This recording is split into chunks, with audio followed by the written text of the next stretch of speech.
Honk, honk, everybody. Welcome to Unloose the Goose, episode 52.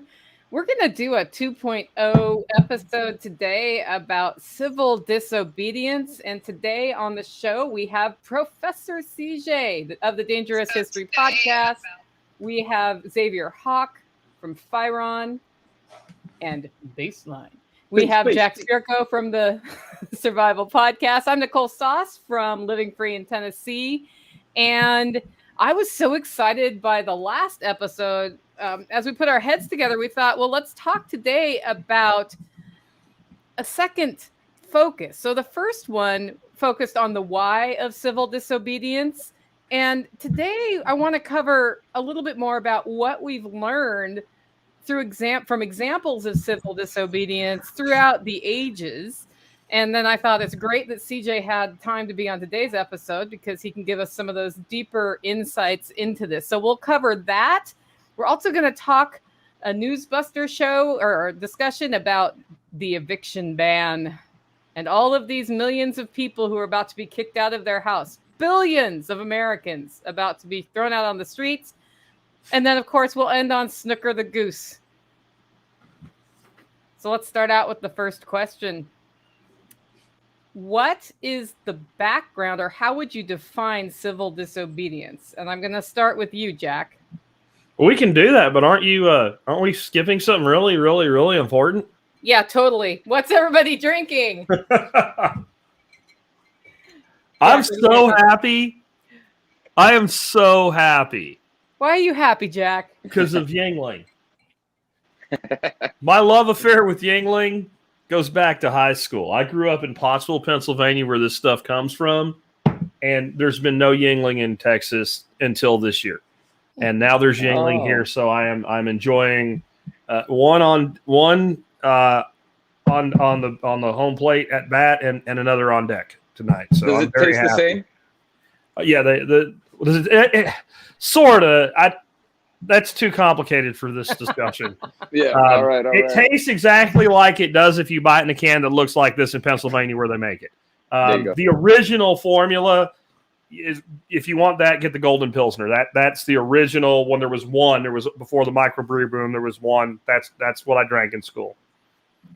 Awesome. And did you buy that in your very state? I did. I was at Albertsons of all places, and there was like a giant display, and I was like, it really happened. And so people need to start bringing you rum instead of mingling to the fall event?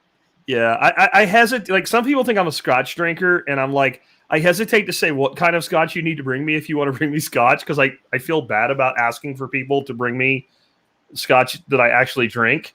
It's pretty expensive, but rum's pretty cheap, man. So a decent bottle of rum will go a long way when you come visit. Okay, CJ, what do you got? First off, I'm shocked that Yuengling only recently made it to Texas. It's been in Florida as long as I can remember. So that's strange.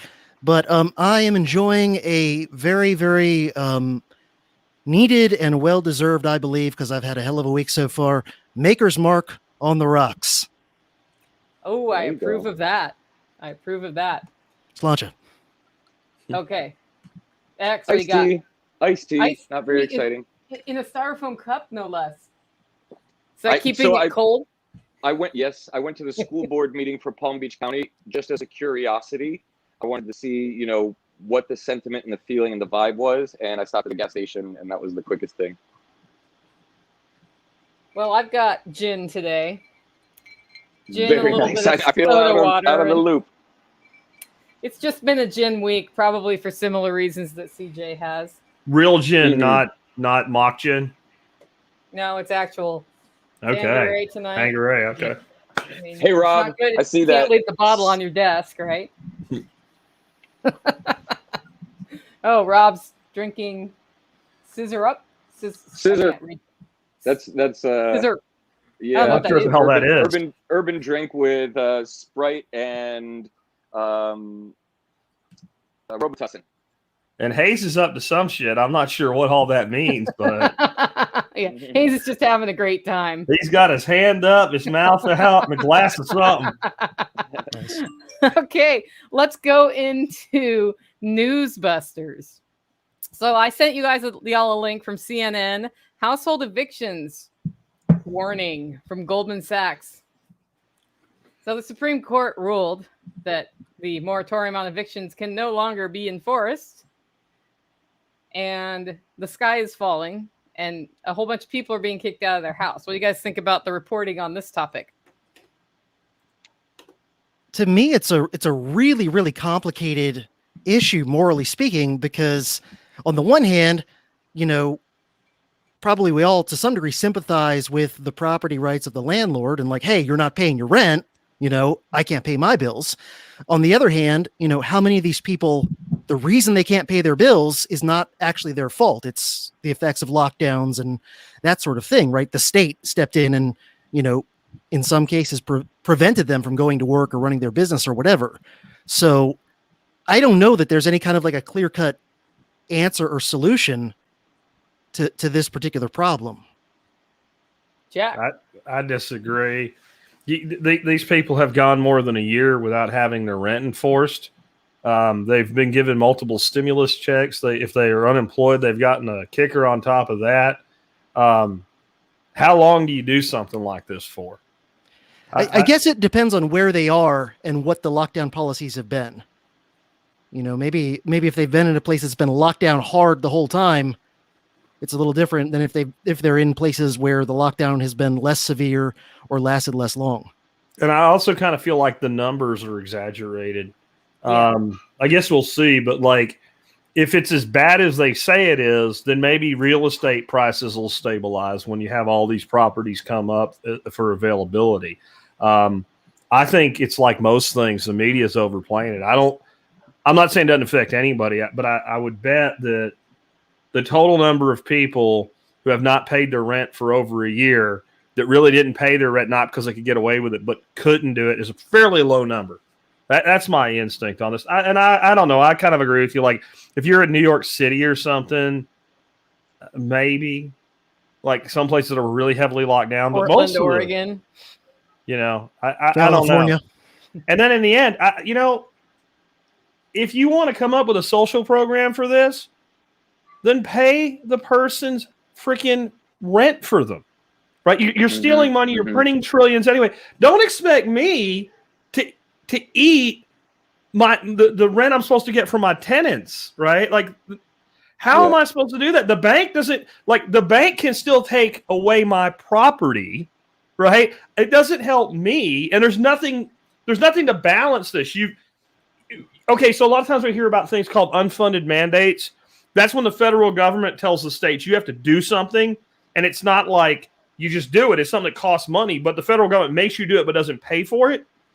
That's what this is, but it's even worse because I don't have the ability to tax anybody as a landlord. I know Nicole does rental properties. I don't know how long she could maintain ownership of her property if she had a tenant in there who doesn't have to pay the bills. And then as a landlord, you still have to make sure that like the lights will come on. You still have to make sure that like if the toilet breaks. So I got somebody ain't paid me in 6 months and I got a plumber in there plumbing the toilet because they're too lazy to do it for themselves. No, out. Get out. I'm sorry. I got no sympathy. Go figure something out. Move to another state, whatever. I got no sympathy. X, what's your hot take? I know I'm a dick, but whatever. Yeah, so I called you an asshole on my podcast today, Jack, just so you know. Okay, cool. You're one of my assholes. Hey, I did too. So my question would be, how many people of that number genuinely have been affected by their job being affected by the COVID breakout?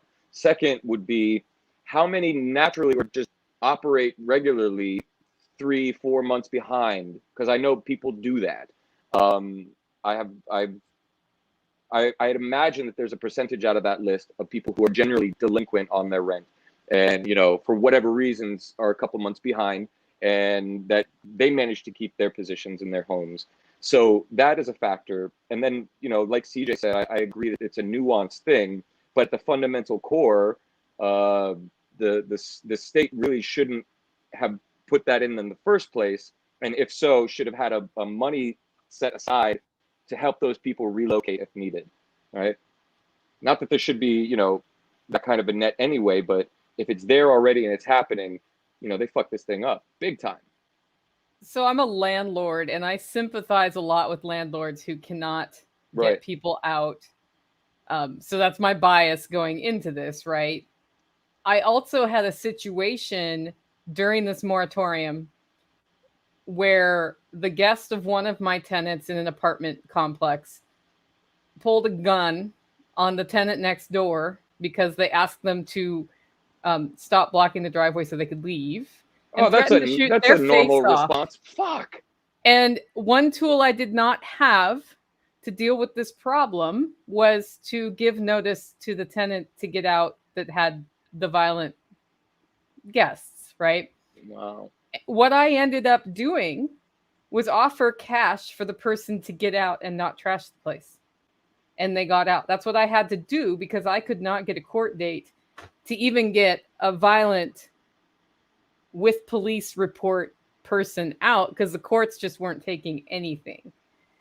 And, you know, and since that time, that place has been empty because now I'm really picky about who's going to go back in there, because if they come in and don't pay rent and there's a moratorium, I'm screwed from an expense standpoint. It costs more to have somebody in there than to have it empty. And you see a lot of empty rentals around.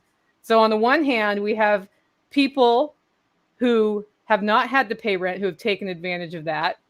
Nothing in place at all for landlords to cover their expenses except for rent assistance, which they somehow managed to get PPP money out really quickly at the expense of a lot of fraudulent applications. But the majority of the rental assistance money has not gone out to pay landlords for back rent.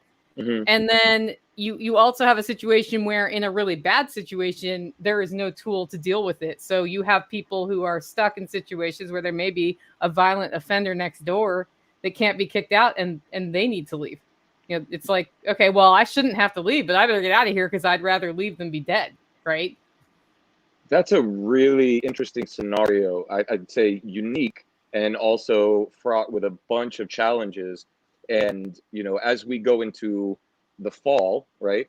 And I mean that in many more ways than just one, you know, how do you resolve disputes like that if there is no state, if there is no court system? Because effectively what you experienced was there is no court system. There is no state to intervene. Like, you're on your own, right? And I think that's a creative solution. But it's one that the listeners should think about in relation to themselves, their exposure, and what happens when the state is not there to help them, quote unquote. See, I think it's worse than no state. If there was no state, Nicole would have called some crazy ass people she knows. Right, I'm just saying, there's a few of us. Yeah. And then we would have went over and said, I understand that you're moving out today. With a baseball bat. And then he would have moved out one way or another.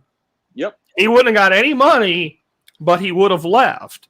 What you have is a point where the state is protecting the delinquent at the expense of what you would normally refer to as the upstanding citizen.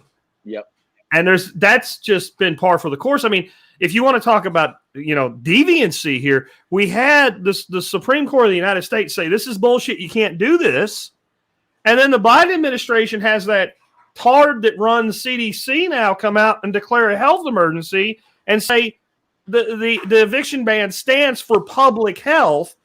And all I can say is, someone that's concerned about other rights that I have being taken away from me, thank God the Supreme Court came back out and said, no, we meant what we said. You can't do this, because if that was allowed to stand, I guarantee you the next edict would have been, we have a public health emergency and we're, you know, banning certain classes of firearms for public health. And if you don't uphold the first ruling, the second ruling by default becomes possible to be enforced. Mm-hmm. So, I mean, this was a much bigger thing than the property itself. It is, do I have a right? Do my constitutional rights get suspended because somebody got sick? And, man, I mean, that's, you know, the court didn't say you couldn't do this. The court said that the executive branch couldn't do this independently, is what the court said. If Congress had got together, passed another law, and said we're extending it, it would have stood. Yeah. That sort of thing is happening right now in the school board. I went to the school board meeting today just to be curious and see how the process went down. And it was essentially 2 hours of people railing against these elected officials who are completely going against their constituency, let's say, their freedoms, their liberties. They're making masks mandatory. A+ students who have never had disciplinary action in their life are getting suspended, getting kicked out of school. So it's happening across every sector. So how do you stop it? Which is our topic today, right? Civil disobedience. It is a good segue. I mean, it is civil disobedience. I just saw this chick in California, blonde gal. I don't know if y'all saw the video. Can't tell you what she looks like because you only see her from like the side and the back. But she was fire. And she was telling the school board somewhere in SoCal, basically, we're not asking you, we're not explaining it to you. We're here today and we're unmasking our children today, and you're not doing this anymore today. Now, I don't know how that looked on the other side of it. What does that mean? Does that mean that I'm physically saying my kid's not wearing a mask, and if you touch my kid, I'm going to whoop your ass? I don't know. She sounded like that's what it meant. Right. But like, where is that line? Like, how do you actually stand up and say, we're not letting you do this anymore, and then actually mean it? I mean, does that mean that every parent is showing up on Monday with their kid in their school and going, my kid's not wearing a mask? Leave? No. Screw. Not leaving. I paid for this place. I'm not going anywhere. Well, we're going to make your kid put a mask. Go ahead and touch my kid. Go ahead. Because I'm thinking the average person, if it was me or X or CJ saying, don't do it, would be like, I don't think I'm going to do this today. And if it's one person, they're going to call the cops. Cops are going to come in and thump you. Right. But if you have literally every kid in there has one or both parents, like I think with civil disobedience, there has to be a point where, like, to get certain things done, it has to be a body count issue. You have to outnumber them to the point where they're like, we're not doing this. Yeah. Because they'll do it if they can get away with it. If enough people don't stand up, they'll do it. If they are not afraid, then enough people will say this is not going to work. If they're not afraid of us, right, of the people, then we are not doing our job, and we like, how can we blame them? They're going to take everything that they can in that situation unless we stand up and say no. But how to do that effectively, how to organize it, how to do it lawfully, how to do it intelligently, how to do it in a way that uses their system so that they have to abide by it or become eviler themselves. But when do we stop worrying about that one word you used, lawfully? As long as it's lawful, it's not civil disobedience, right? Right. It becomes disobedience when it becomes unlawful behavior. But if you're smart, then you figure out how to engage in unlawful behavior that makes it impossible for them to actually enforce the law. Like if you think of like Gandhi's March to the Sea, they could have totally like grabbed Gandhi and just thrown him in a truck and beat his ass, right? But like, do you want to be the government on the world stage arresting someone because they said, I'm going to the ocean to dry out water and make salt? It was such a pure thing that any rational person would go, wait a minute, you mean, like, so that's different when you got all the COVID Karens running around and you got this blonde chick in SoCal basically saying, I will goat rodeo you on the ground if you touch my kid. It's not quite the same clear cut where everybody's on your side right away thing. So I'm not sure. In civil disobedience, I think people need to think about it like very, very cold-bloodedly, strategically. You know, you're making a stand for a moral cause, but in terms of how you do it, you have to be very calculating, because optics and narrative are really the battlefield. And so anything you do that makes you appear to lose the moral high ground or appear to be crazy or appear to be the belligerent is going to weaken you. Yep. And so it's a very, very, a lot of thought has to go into it. And if you look into a lot of the successful cases of historical civil disobedience, there's usually a lot of planning and thinking that goes into crafting what they're doing and the narrative that's behind it. And there's also usually a lot of organization behind it. Kind of like that woman. Sorry, go ahead. Yeah, I was just going to say there has to be a lot of discipline too, because if you start to do anything that makes you look like the aggressor or the bad guy or the villain, then the powers that be are going to jump on that. They're going to blast that at everybody, you know, in bold font. And then you become like the way most mainstream Americans would look at like the Branch Davidians, right? Right. You know, whereas we at least have some sympathy with them. I mean, you know, there's aspects of Koresh and his followers that I'm not a fan of, and certainly, there's sounds like some sketchy stuff did happen there. On the other hand, I think we'd all agree they did not deserve what happened to them at the hands of the federal government. Yeah. But no, they were able to be destroyed in the narrative, so that the vast majority, even of kind of like right-wing conservatives, would be like, yeah, I hate the ATF and the government, were nonetheless like, yeah, get those bad guys. They're a crazy, dangerous cult that's going to, kill people or whatever. And so it's a very tricky situation. I just think it requires a lot of strategic finesse, because you're going up against not just the state itself, but you're going up against all of their, gophers in the media. Yeah, you're trying not to be dragged into the court, but you're also trying not to lose. Like, the most important place not to lose the war is the court of public opinion. And I think there is methodical planning when this is successful. If you look back at like Rosa Parks not sitting down on the bus, that wasn't something that just happened. Right. That wasn't something that just happened. That was planned, and it's like, we want this to go to court, and we think we'll win. Here in Dallas, when we had our brief period of lockdowns, there was a hairdresser chick. Is that what you were going to talk about? Right. Yep. The single mom hairdresser. And she went and said she's going to do it anyway, and she required masks and all, but it was before that was even acceptable, and they ended up throwing her in jail. Well, I guarantee you, she had an attorney on standby. And they went through multiple times before they arrested her. They came and said, well, you can't do this. And she said, well, I'm going to do this. Every media piece done on her, like, there was perfect angles, perfect lighting. Her hair as a hairdresser was perfect. Her clothing was perfect, right? This was all, and this, I'm not saying it's a bad thing, but it was all planned. And then, she ends up in jail, and the freaking lieutenant governor's like, I'll pay her bail. I kind of think there was some back end going on there, and it turns out like a couple months later, she announced that she's running for state senate. Right? And people will say, "Well, see, it's all rigged up." No, I'm not. No, though that's how you do it. Yeah, that's how you do it. And how many shutdowns have you had since then, Jack? None. No more. No more. And I think it was maybe coordinated with the governor's office, because the governor kind of sort of didn't want to do it. The lieutenant governor definitely didn't want to do it. And it gave them like cover fire, like where they could stand on something and then, I'm helping this lady. Oh, you guys like it? Okay, I mean it for everybody. Right. And that's, you have to understand, like, you're trying to manipulate politicians here.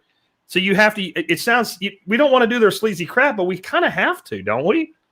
Yeah. But how far do you go into the dragon's den chasing dragons before you become a dragon, right? I don't know. Like, that's why they say all politicians are corrupt, because you have to play a game, you have to play ball, whatever it means. It means that you're sacrificing your authenticity, you're sacrificing your goodness.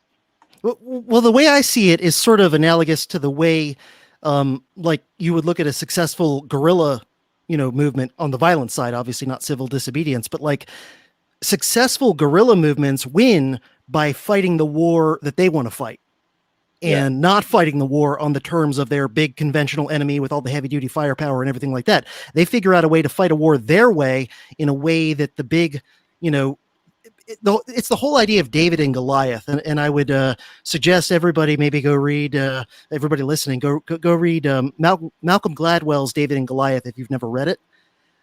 There's a lot of interesting takeaways in that book. But, the idea is you play your game that you can win, that they can't, and not try to play their game. And so, now that still means you might have to make choices that are kind of ruthlessly pragmatic and strategic, but you can still do those things and maybe feel a little bit like, oh, I'm kind of manipulating the optics a little bit. But like, if that's as bad of a moral transgression as you commit, is just sort of like manipulating the optics and the narrative a little bit, you're still way on the moral high ground. Relative to the thugs and gangsters and whatever that you're trying to, make back off about something. All you do is you're putting the camera where you get your best angle, and you're putting the lighting in the right spot. Well, this segues perfectly into a question for those listening. Do you think there's a place for violence in civil disobedience? Type Y for yes or N for no in the comments. And CJ, you kind of you stressed the peaceful side, but what do you think about that? Is there a place for violence? I think there's a place for violence in resisting authority in certain situations, But I just think that once you do that, you've crossed the line and you're no longer doing civil disobedience. You might be doing, you still might be in the right. You still might have a case for what you're doing in terms of violent resistance. But I just think it's no longer under the category of civil disobedience. I think you've sort of crossed that category. Yeah, then it becomes uncivil determination.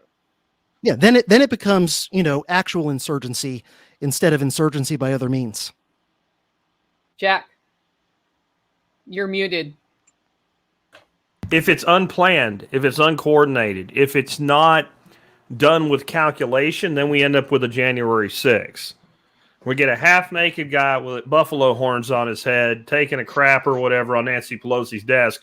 We get some vandalism and some violence. We get actually the most violence actually committed by the state. But all of a sudden, it's the worst thing that's ever happened to the United States since Pearl Harbor. In fact, it's worse than that.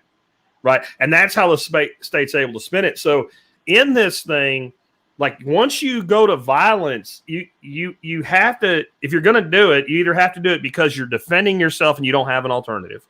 So that's my basic standard for violence. If you break in my house and I think you can kill me and I shoot you in the face, I don't have a problem with it, right? I don't want to, but I feel okay with that.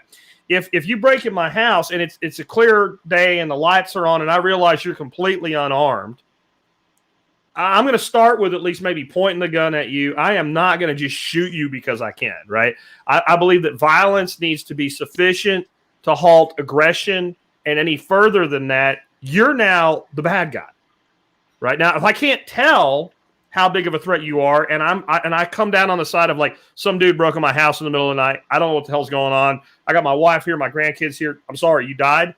Okay.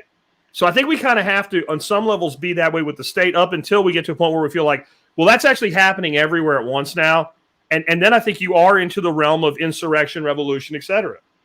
And if you say that's wrong, okay, well, that means every revolution that ever happened was wrong, right? If there's no place for violence, then the freaking underground that stood up against the Nazis, that picked up the guns that the United States dropped on the ground, that were one-shot 45s and shot Nazis in the back of the head, they were wrong, right? So I think there is a place for violence, but when that was going on, there was a plan. We're coming, right? We're coming. There's a war going on. We're coming, and you're choosing a side. Maybe you chose the right side, maybe the wrong side, but you see what I mean? There was a coordination to that. If you start doing shit like that, without that level of planning, coordination, et cetera, I think you're going to lose, and I don't think that, justified or not, right or wrong, making an action where you know you're not helping your side is a bad idea. That's Sun Tzu's Art of War, right? You don't fight the battle unless victory is assured. And I think a lot of people that are calling for violence in this, you notice they're not doing it. Yeah. They want you to do it. We should string them up, whatever, but they're sitting in their little house, in their mom's basement eating a Hot Pocket. They're not out doing any of this crap. They're just trying to instigate it. You got to be really careful when people start talking that way. And most of what Alex Jones says, I find to be batshit moonbat crazy. Totally. But I heard him one time say something that actually stuck with me, and I thought that was one of the smartest things I've ever heard anybody say, especially him. And he was like, if you got a guy in your group and he's talking about violence and going out and doing this, he's either a fed or an idiot, and either way, you don't want to listen to him. And I was like, wow, okay. Right broken clock struck 12, man. Well, there it is. He got it. The other place where violence happens is on the other side, right? Like Tiananmen Square. Yeah. Where you're peacefully protesting and then violence is enacted on you. And we see that all the time. When we stand up and we have the moral high ground, the only answer they have is to hurt, is and to scare, and to pressure. That's the tools they have, is to bully. Here's an interesting comment we have right now from Christine. The non-aggression principle includes the right to protect yourself. I agree, but you still have to use some calculation, don't you think? Like, do I use this right now to protect myself, or will it actually make the situation worse? Right? Like, you see what I'm saying? And I think that's always situationally dependent. And we always have to be thinking. Like, I think part of what makes us think this way, most of us, I think, who here is an armed citizen? And when I say armed, I mean you like carry a gun with you when you go outside, right? Yeah, okay. You have to think. You have to think this way because all of a sudden, anywhere you go, if there's a conflict, it could be a gunfight. There will be a gun in the conflict, right? So if I'm driving down the street and Xavier's an asshole and he cuts me off and neither one of us has a gun, and he cuts me off and I like push him off the road and then we get out and we fight, like it's not a gunfight because there is no gun. If he's a complete dick after he cuts me off, blames me, chases me down, pushes me off the road, and I'm trying to avoid the fight, but I have a gun, there's a gun in that fight. So I already have to be thinking, do I escalate this violence? And the more you operate as an armed citizen, the more you have to have your head in that game, right? And you have to be the same way with this to me. Like, if I escalate the violence with the state, even if I don't carry a gun, there will be a gun in the fight. In fact, many guns and biting dogs and tear gas and other people with guns and clubs and rubber bullets and who the hell knows what else, right? And what we've learned about the state over the years, they will use anything to win. There is no, like, they will keep using whatever amount of force is necessary. If you sold cigarettes out on the street in New York, they will choke you to death because you resisted. And so you have to be very careful when you pop that pin on that grenade. You can't put it back in. You can't tape it back up. It's going to go off. Yeah. Our darkest skinned brothers and sisters in the 60s, used nonviolence and civil disobedience to earn what should have been a God-given right? They had to have it recognized culturally. And to do so, they had to administer and demonstrate their virtue, even though they shouldn't have had to, but they had to demonstrate their virtue as, in some ways, and this is kind of twisted, but to demonstrate their value and worth, that they belong at an equal class of citizenship, which should have been from the get, right? Like history, all that. CJ can speak to that. But none of them became violent. But then you had Malcolm, right? And he was like, let's get up in their faces. Let's actually let's take the fight to them, right? And those guys disagreed. And there's a lot of nuance here that I don't know specifically, but then you saw the bad guys or the state all over Malcolm, and he realized that he was a pawn in a game, getting people to become aggressive. It was like he was being used to goad the rest, and that's when he bowed out, and that's when they popped him, right? Well, I'm sorry. No, so the basics here is that, like Jack said, is if you're going to be aggressive, it has to be fucking Jedi shit. It's like you're defending children, you're defending people who are defenseless, maybe even your own life, maybe not, depending upon your spiritual beliefs. But, here you are, there is no going back from it. So if you do it, like Jack said, you have to be calculating it. This CJ, makes me think of the Institute for Justice's approach to that's a nonprofit that basically sues the government to win cases to enforce constitutional just liberties, right? Yeah. They were famous for the Kilo case for property rights, basically, where somebody's house was being through civil forfeiture taken by the state to be then repurposed as a business park that would bring more revenue, tax revenue, so it's for the greater good. One of the things they've always done when they decide to take on a case is look at the optics and make sure the moral high ground and the story is on their side. It seems like with civil disobedience, we have to do the same thing. And it makes me want to ask a question to CJ, which is, what is your favorite example of civil disobedience that you've learned about and kind of dug into that was successful?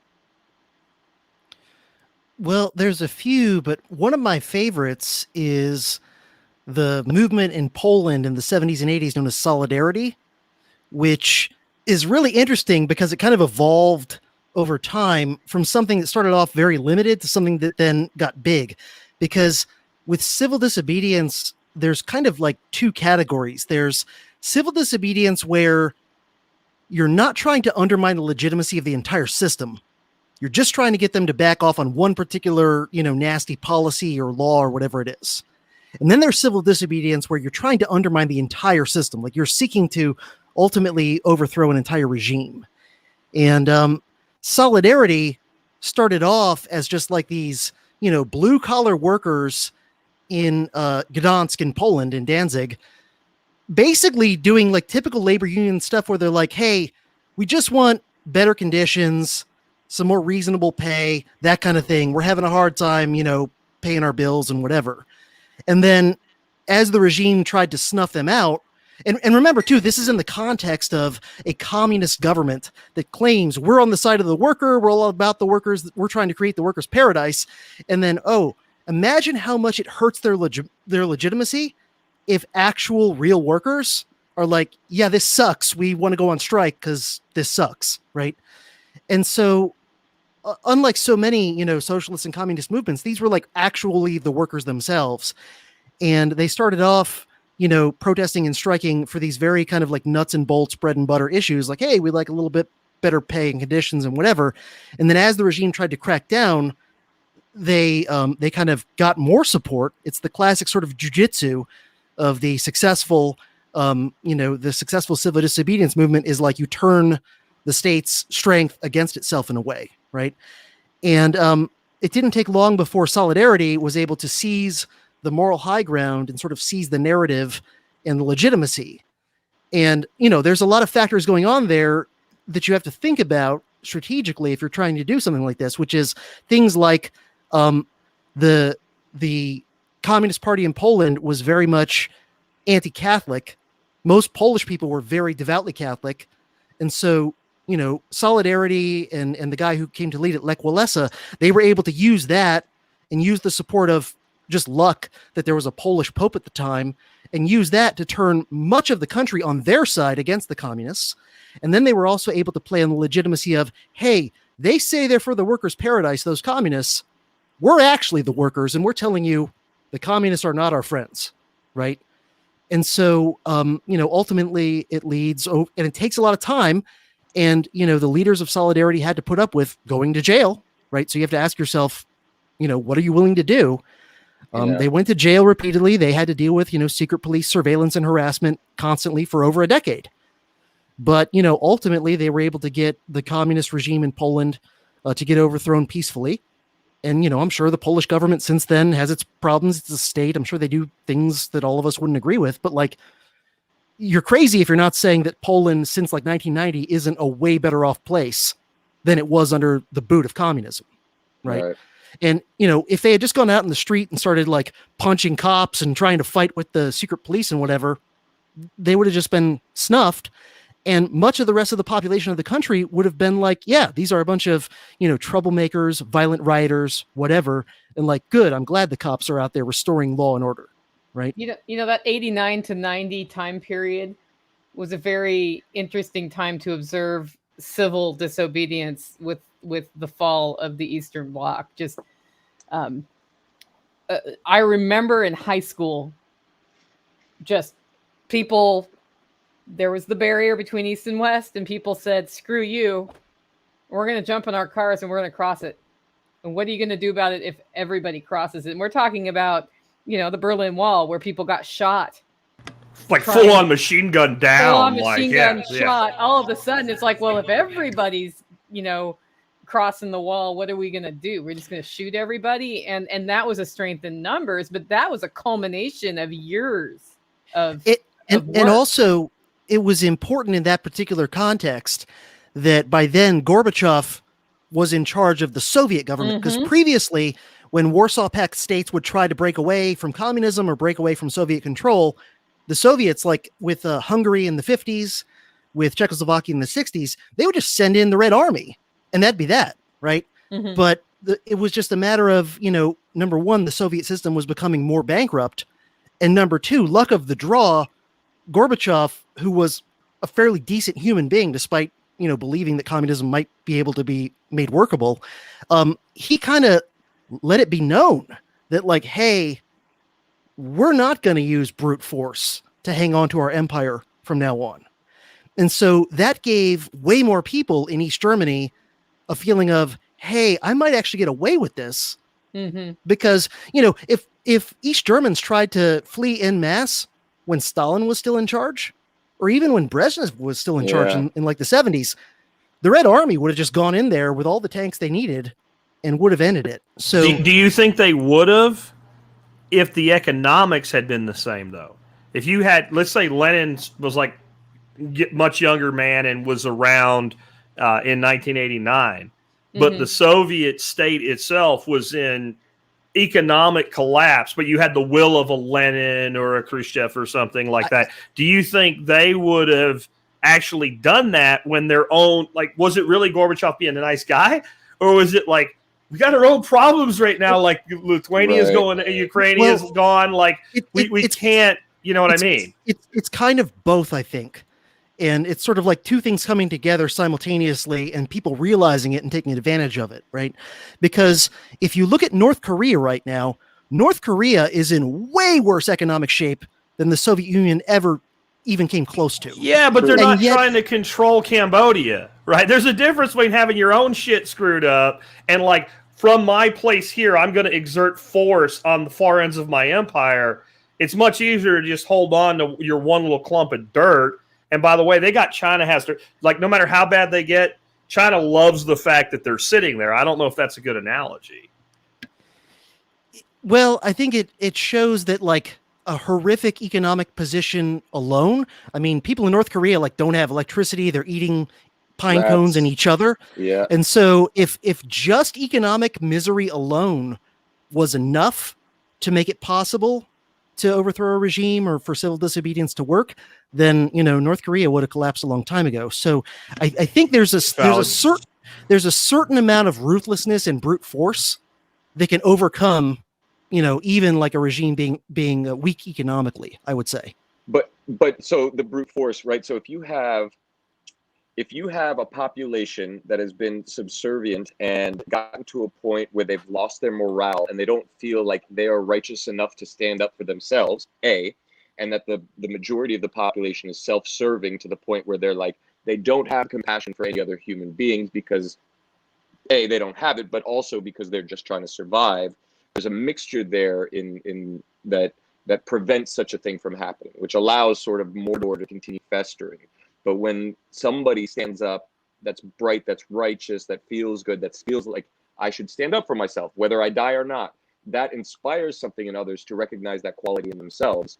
And if the population as a whole has been subdued to such a point that nobody's willing to do that or be that hair cutter who decides to go strike a deal with the government and, you know, take one for the team essentially and go into jail, whatever, like people have to be willing to do that suffering, right? There's a combination of ruthlessness and competence in a regime that can make civil disobedience a completely useless tactic. Like, no amount of civil disobedience was likely to undermine Stalin's regime, right? Because he had the ruthlessness, but he also was very competent. Now, I don't mean competent in the sense of like he ran a great system, but he also had enough loyalists. Yeah, without exactly. the loyalists, that ruthlessness doesn't do anything, right? That's what I mean by competence. I mean competence in maintaining power, right? Yeah. Not competence in like your government's doing good stuff and helping people, but competence in maintaining power. And in a way, the North Korean regime, if you set aside all morality and just kind of like put on a psychopath hat, the North Korean regime is absolutely brilliant and competent in doing what it does, right? Which is barely surviving. But I think what X's point, hold on, I think X's point, though, is you got 70 years of programming in these people. Like, I saw this incredible documentary about this eye doctor that went to North Korea, and he did thousands of surgeries in like 20 days, giving people their sight back. And here this old man has his bandages taken off, and the doctor that did the surgeries, like, right there, like sitting at the front of the thing. The guy walks past him and thanks a picture of the leader on the wall. It looked like an episode of The Simpsons, but he was complete. He didn't need, it wasn't even like somebody said, you better go. Like, he wanted to. Like, that's where he saw that this came from, that Kim Jong-un or whoever was in charge at the time this documentary was made, is the reason his eyes were cleared. Not the doctor that did the surgery was probably risking his ass to be there that long.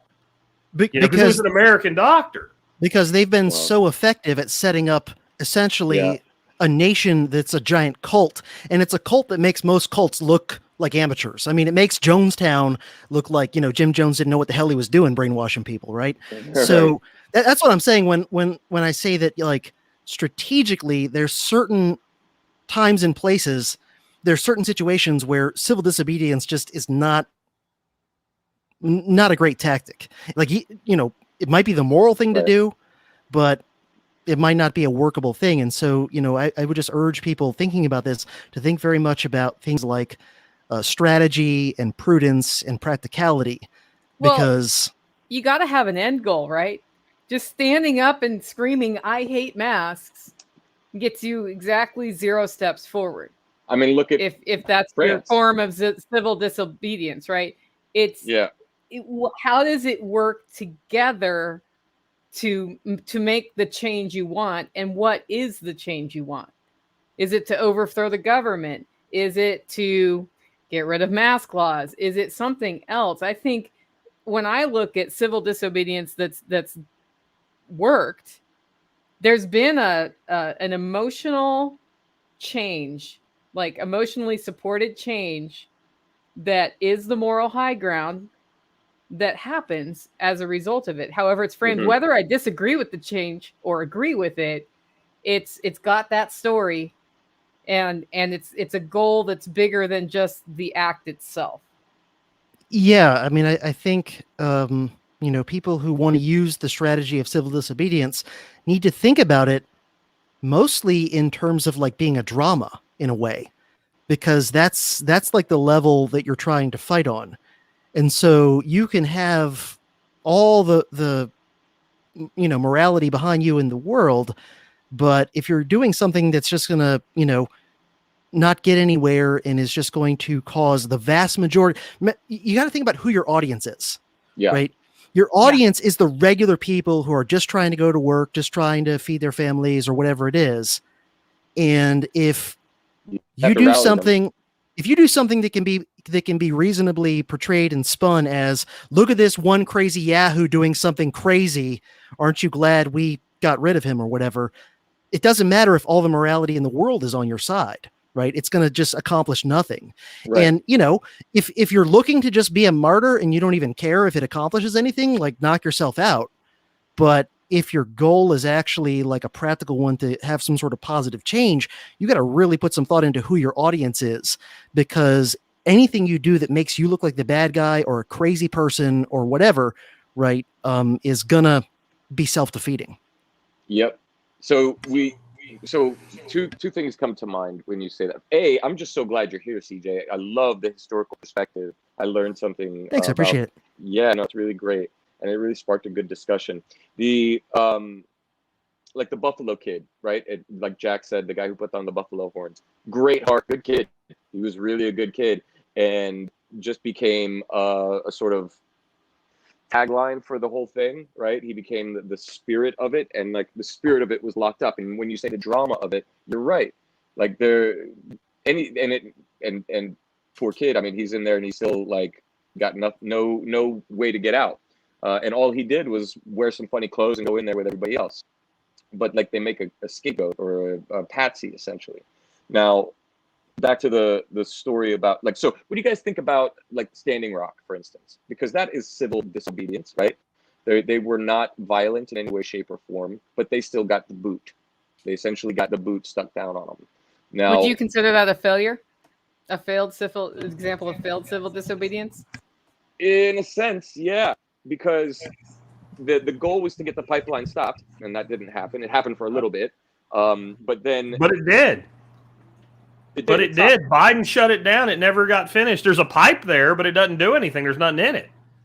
Right. So but that wasn't because of what they did, but it built social capital in the sense of like, there's this ongoing story being told. And it's like, okay, that's just the white man, putting the boot on the red man again. And like that story keeps building, and it's there in the public consciousness, even though they're not doing anything. I don't think Biden would have shut it down had that not happened. I also think it was very effective propaganda, because if you ask most people, you'd say, well, why did the Native Americans on that reservation protest this? They'd say because they wanted to put a pipeline across their land.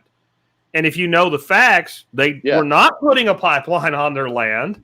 Right. And what they'll say is, well, by the original treaty, they were supposed to include this land. But you didn't argue that for the past 100 years. So I'm sorry, if you haven't claimed that land in 100 years, you don't get to do it now. So I thought it was effective propaganda. I actually was the evil guy that thought we should have a pipeline from Canada so that the Canadians could send their oil through the pipeline instead of with a ship, you know, and that was more dangerous. And until we stop using oil, we need oil. Right. Right. But I consider it a success because I do not believe the Keystone Pipeline would have been shut down without it.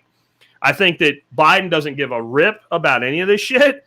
And it was like, but how can I pander? And somebody said, sir, you can pander this way. And he said, what ice cream am I eating? No, sign this. Okay. And boom. And like, so I think it was a dramatic success, even though it looked like a failure.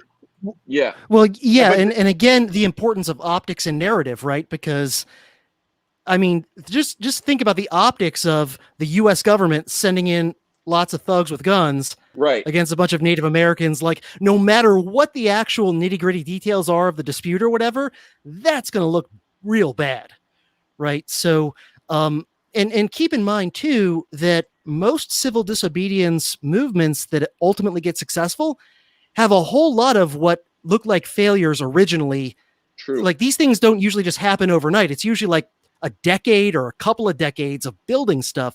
And if you just looked at some of the early things, you know, whether you're looking at Gandhi or the African-American civil rights movement in the 50s and 60s or whatever, they had a whole bunch of things that would have looked at first glance like failures that ultimately kind of snowballed. And one example I wanted to bring up that's kind of interesting is everybody, when they're talking about sort of like the theory and history of civil disobedience, they talk about Henry David Thoreau and his famous, you know, essay, Civil Disobedience, which kind of explains sort of philosophically the idea of civil disobedience, right? If you actually look at what he did at the time, it was completely useless. He went to jail for one day, and then, you know, his rich aunt or whatever supposedly bailed him out. Did it do anything to even slow down the Mexican-American War or the spread of slavery into new Western territories? No. It was the equivalent of a tree falling in the woods and no one was around for 1,000 miles, right? A handful of intellectuals in New England paid attention to what he was doing, and that was it. But because he wrote it down, and he did a good job of that, he was able to kind of have an influence down through the centuries to the point where people like Gandhi and Martin Luther King were influenced by what he had to say. Right. And so in the short term, Thoreau's civil disobedience, you know, what he actually did and going to jail for a day protesting the Mexican-American War didn't do anything, right? But he was able to, whether he meant to do it or not, he was able to then have an influence that maybe didn't affect the particular issue he was taking a stand on, but did influence people later who were taking a stand on, you know, other issues. In the long count, right? You have to take a big perspective that's beyond the human life, one lifespan, and say this affected society in such a profound way because it inspired Martin Luther King, inspired Gandhi. So you know, if you're thinking about getting engaged in civil disobedience, you know, another thing I would urge people to just kind of consider is, you know, are you trying to do something kind of immediate or short term, or are you trying to do something that's maybe more medium to long term, and maybe kind of craft your strategy accordingly. Yeah. When I look at some recent examples of civil disobedience, that because I've been doing the Rogue Food Conference thing, and that ends up being civil disobedience, the short-term wins are made by people who have a sense of humor, who can read and understand the regulations and think of ways around them, do it in a public way, and have enough charisma that nobody wants to really see them arrested, and then the civil servants, in air quotes, don't want to arrest them. Right. But I question what the long-term success of that is if it doesn't have a long tail or relate to a long goal, right?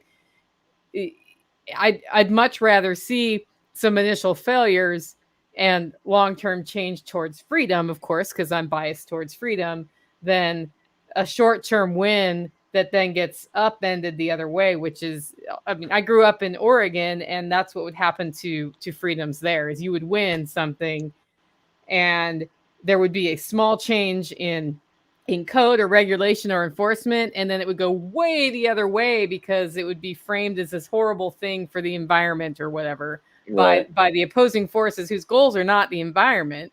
Their goals are to control every aspect of that population. But Yeah, see, that brings me to my favorite civil disobedience that I think was successful. I don't even think people realize it was civil disobedience. And it would be cannabis. Yeah. Right? I mean, cannabis was, to me, a textbook, and it wasn't even organized. It was just such a natural thing. The number one aspect of civil disobedience is noncompliance. Right? Right. So people cannabis is illegal. Marijuana is illegal. I'm going to smoke pot anyway. And then people use that kind of status jiu-jitsu to where, like, well, if my state says that anything under an ounce is a fine instead of a jail sentence, I'm never going to have more than an ounce on me at any time. Right. And if the cops stop me and go, "Do you got pot on me?" I'm here. There it is. And I'm going to have a cop that probably smoked pot at least in college, like writing me a ticket for a couple $100 or so, right? That I'm going to pay. And he knows this is stupid. I shouldn't be doing this. This is not Al Pacino here. And if you look back, it started to creep into like pop culture. Yeah. Right. If you go back to like movies and stuff from the 70s, like, the bad guy, even the 80s, right? Karate Kid, right? The bad kids, right? Johnny's smoking a doobie. He's supposed to be violent. He's smoking a doobie in the John, right? That's what bad people do. They smoke doobies.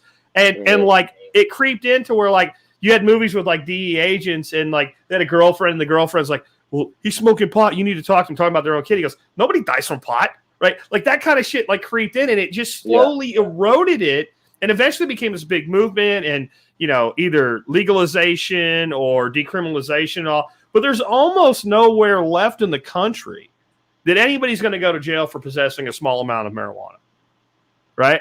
And that was one without anybody saying, "Hey, guys, let's all get together and do this." People just did what was natural, which was what you were talking about, Nicole, with rogue food, adapting to it. Because the way you get the long-term win isn't that you come up with this way that small farmers can do this.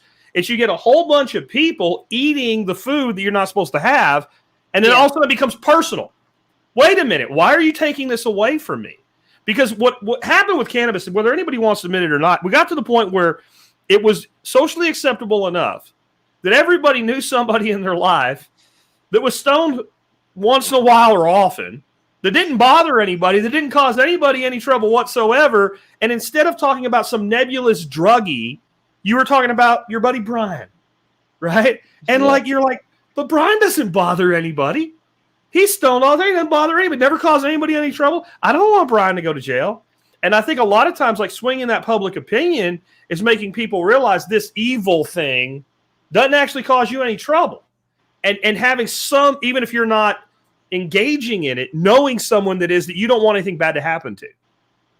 And you don't want nothing bad to happen to. It's not like if X was using heroin, I want X to stop using heroin, not because heroin's illegal, but because I believe heroin will destroy your life, right?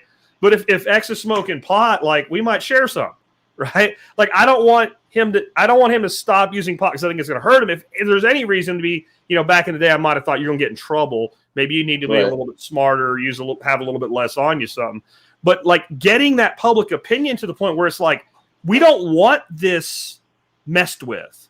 If you think about like the Black Lives Matter protests, this is a complete opposite of the kind of civil disobedience we're talking about.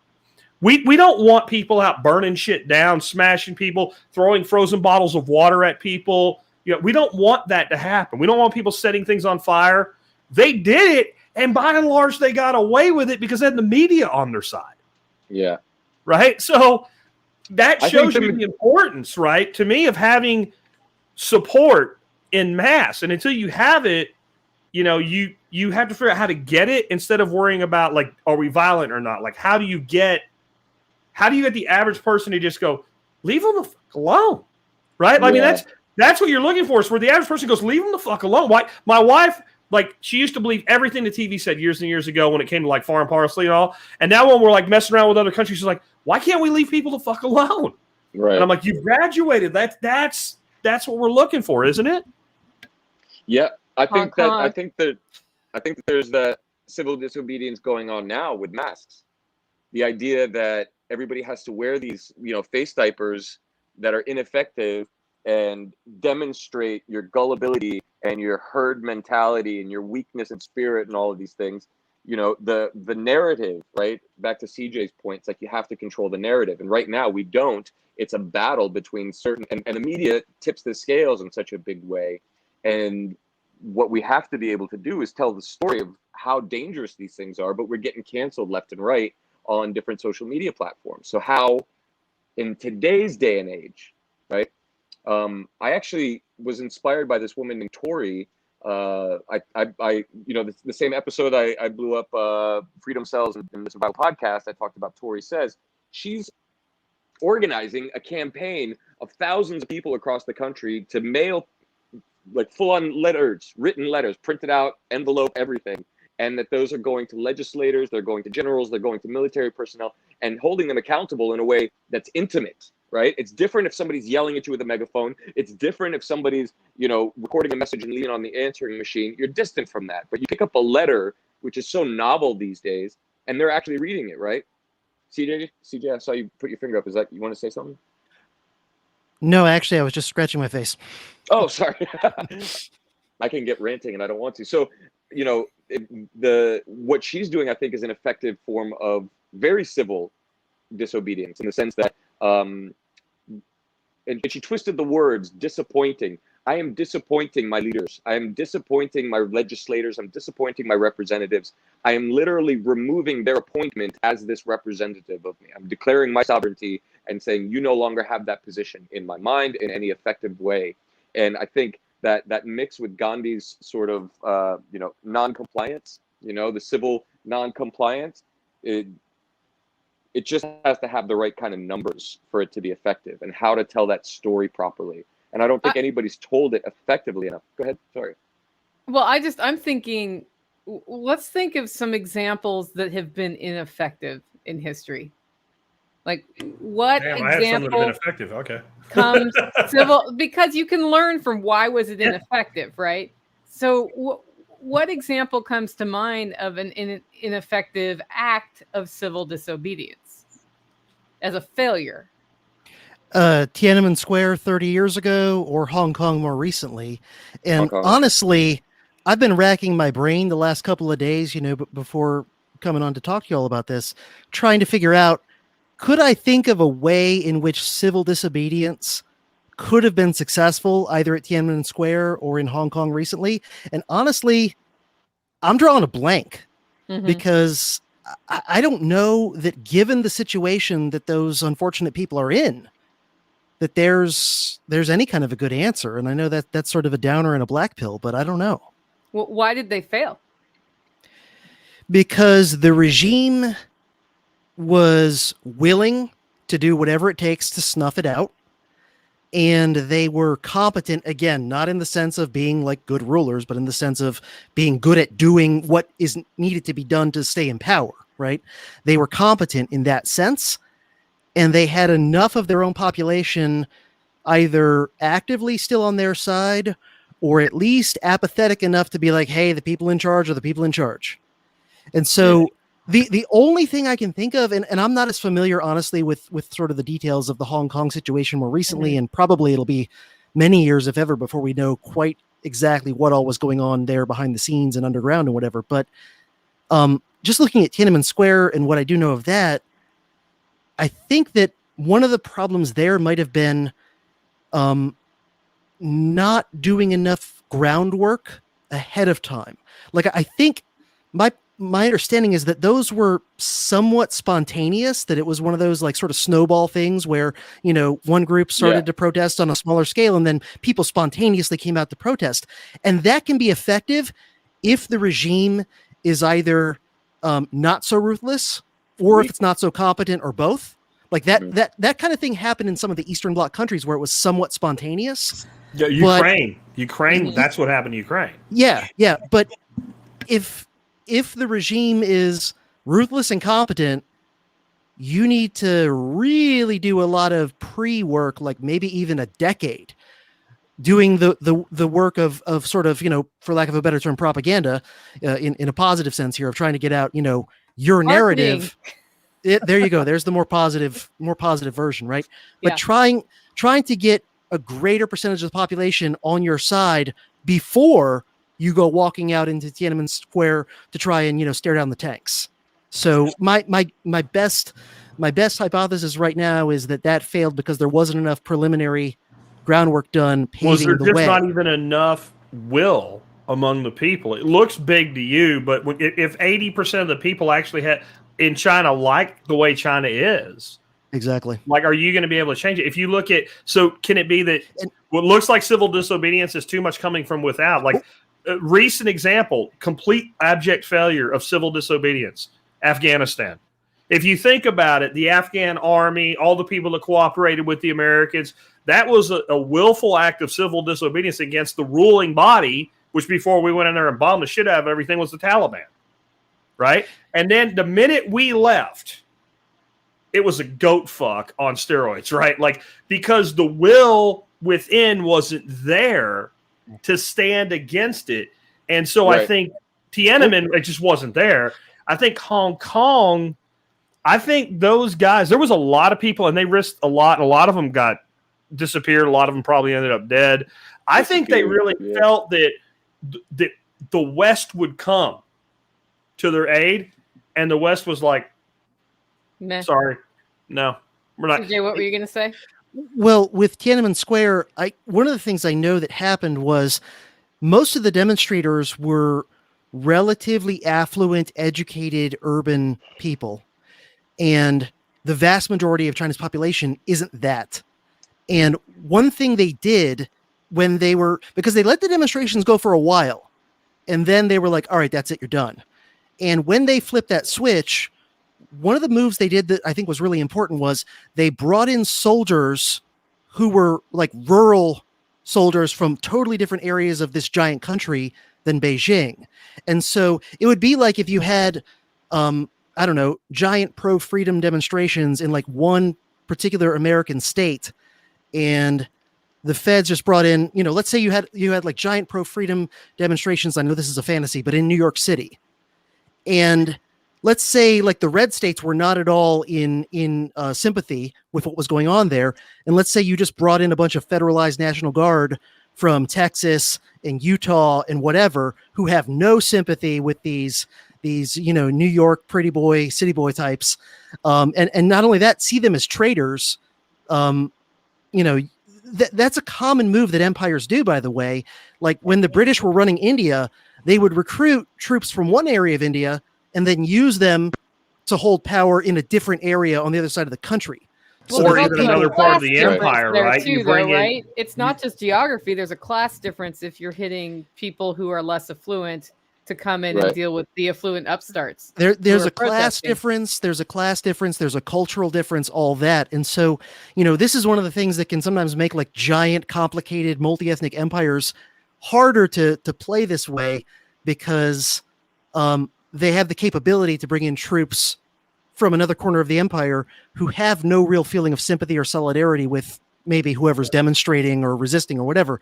And so again, that kind of like preliminary groundwork of getting more of the people sympathetic to what you're going to do is like really important, because otherwise, especially in a giant, state or empire, they can probably find people from somewhere else, another part of the place that are not at all sympathetic to you just because they're a totally different class, maybe even a different ethnicity, certainly a different culture. Yeah. Mm-hmm. Yeah. Well, it wasn't civil disobedience, but it's exactly what happened with Hurricane Katrina.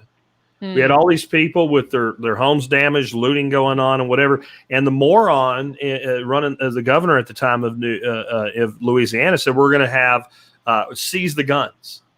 God. Now, if you'd have sent Louisiana sheriff's deputies in to seize the guns in the area surrounding New Orleans while all this was going on, they would have said, "Go screw." But they brought in all these police and law enforcement from all over the country, and you got somebody from a Massachusetts state trooper that's a decent guy. He thinks he's helping, and he's told, go take everybody's guns. Well, they're not allowed to have freaking guns like this anyway where I'm from. Like, he doesn't even think that what you're doing is there's no authority to do this. This doesn't exist.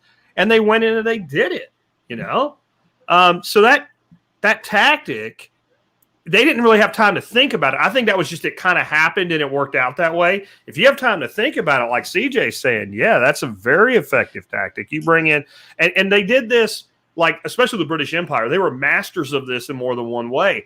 That's why they would take, like, Coolie Indians into Africa as slaves, and then they would take the Africans they had kind of pressed into service, but they made them like the senior slaves over the Coolie Indians that were building the railroads. Because it justified the whole thing. Yeah. Oh, well, these guys are from, and then they took people from Africa into India and did the same thing. They just swapped them because they knew that it logistically would work. Like, oh yeah, see, we're in charge of our country. They bring these people in. They work for us. The U.S. government did the same thing in like literally every Indian war across the entire continent. In every American war against the natives, there were some other natives who were working for the Americans, you know, as auxiliaries and scouts and whatever. Yeah. And it's because, you know, a lot of these tribes had hostilities with each other for centuries before the white man even showed up. And that's classic imperialism, divide and conquer, divide and rule. Right. So, you know, at Little Bighorn, I think it was, there were like Crow Indians who were on the side of the Americans because the Sioux, the Lakota, had long been really hard on the Crow, had been, you know, conquering them and attacking them and doing all kinds of damage. And so along comes Team America saying, hey, Crow, we're going to go fight your ancient enemy, the Sioux, that are doing all this horrible stuff to you all the time. And the Crow were like, yeah, okay, we'll help, especially if you're going to pay us too, you know? Yeah. So you have to be aware of these sorts of things if you're going to, whether it's, you know, actually violent or if you're going to do a civil disobedience campaign, like you've got to be really aware of both class and culture in figuring out your strategy, because, you know, the powers that be will use those things against you. They will find people who feel no sense of solidarity with you and turn them on you. Yeah, Deborah asked, by what authority does law enforcement from one state have with another state?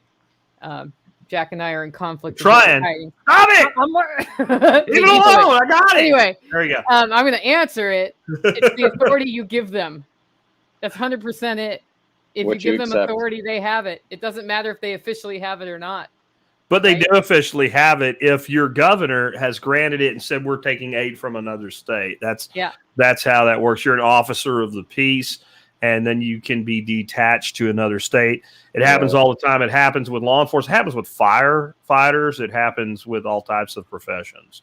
That's why, you know, as much as I love some of the the stand she's taken, you know, Governor Kristi Noem sending troops to Texas to help secure the Texas border, it's virtue signaling because you're not contributing. I mean, it's not, I'm not attacking Kristi. I'm just saying, like, all politicians do it. Like, it's just, you have to be kidding me. We have more people in Fort Worth than you have in your entire state. You're not contributing to defending the border, but it looks good. But those personnel that come here being National Guard then fall under the command of the Texas governor.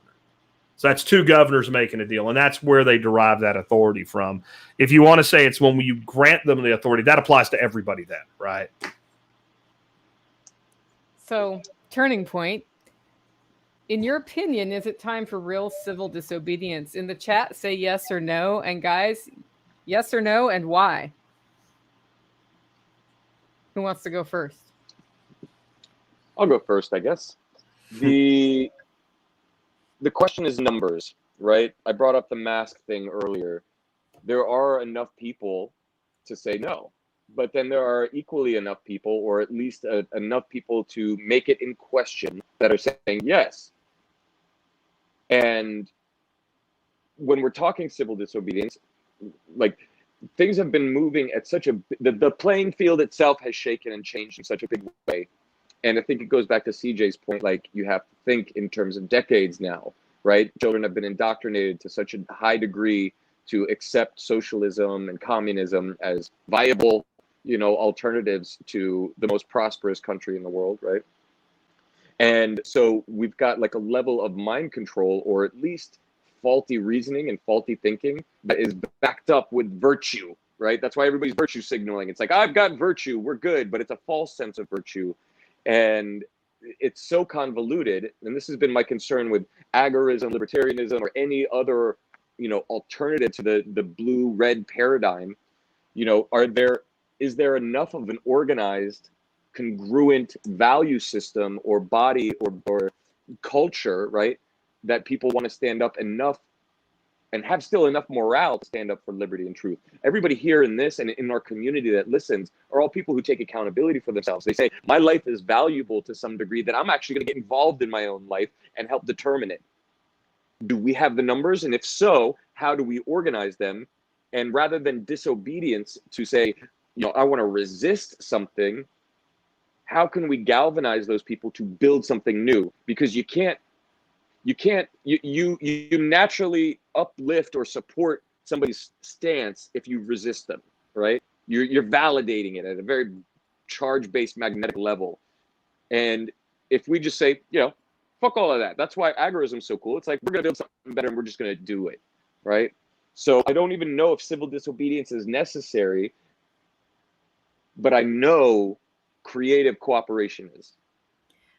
I wonder if it's civil disobedience that Nebraska is actively recruiting nurses with the marketing slogan, "You don't have to have the jab," which happened this week. And then I read the article and it's the VA and some other government agency, and the VA has been declared that that's not okay. I'm like, how are they doing that? But they're just doing it, right?